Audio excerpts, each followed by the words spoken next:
You mentioned employers. You know, my employer has a pretty strong wellness program for all of us. Should happiness specifically be part of employers' wellness offering?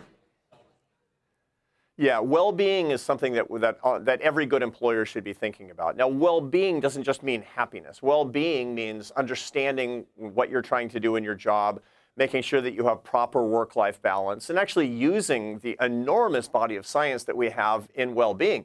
Literally, I teach that subject at the Harvard Business School so that people can go into the workplace and become happiness teachers in what they do as business leaders. There's such a big body of knowledge about that we could quite easily have a well-being executive in every major company that's using the big body of science that we have of well-being and bringing it to bear in the way that people are tasked, the way they do their jobs, and making sure that people have adequate services so they can live happier lives in and out of work.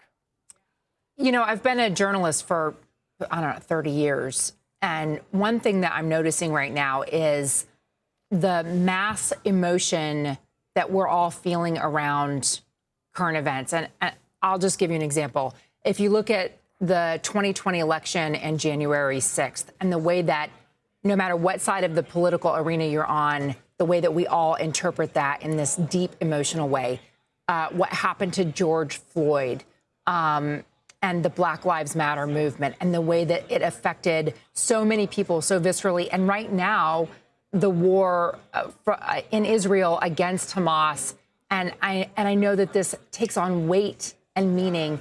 How do you manage positivity, well-being, and happiness amid all of this chaos and noise that we're just bombarded with? Yeah, you know, most of happiness in our lives, getting happier. I mean, ultimately, the goal isn't happiness, because happiness isn't a destination, it's a direction. But the way that we get happier has somewhat to do with the things going on outside of us, but it has more to do with our inner lives, with our faith lives, with our family lives, with the quality of our friendships, with the extent to which our work can serve other people. Those are the big habits: faith, family, friends, and work. Faith broadly understood, or life philosophy, whatever it is for you. And the problem is that we have too many people that are trying to make us think that because of the outside circumstances, which are chaotic, and by the way, have always been chaotic. Right. There's zero evidence that the world is worse or more dangerous than it's ever been in the past, but we have more people telling us that if we're not outraged and sad and angry, that we're not paying attention. We need more emphasis on what's going on inside our heads and inside our houses and inside our families, and that's going to go a long way toward making a happier country.